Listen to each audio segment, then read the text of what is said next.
In our Election 2020 coverage tonight, you have the right to cast your vote without harassment. NBC 26's Abigail Hankey has more on what you should know before you head to the polls. Voter intimidation is basically any act that attempts to intimidate or interfere with anyone voting.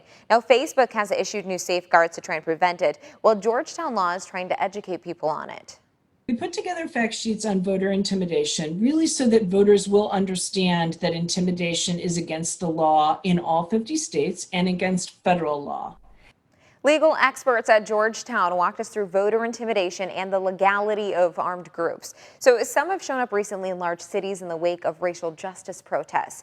Voter intimidation could be threats, yelling, trying to physically block polling places, questioning someone about their political choices, citizenship status, or criminal record. It can also be putting up signs or spreading false info about voting requirements and procedures. It is not protected under free speech. When it comes to armed groups like we saw in Kenosha, there are laws against that behavior too. And by that, really, we're talking about that coordinated, armed use of force or projection of the ability to use force.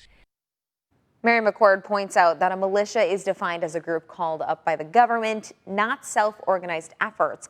She also says many people may think these groups are protected under the Second Amendment right to bear arms, but they are not.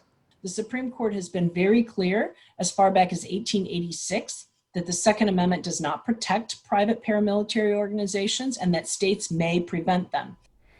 If you witness anything that may be voter intimidation, you're urged to call authorities to enforce these laws. The numbers are on your screen that you can call.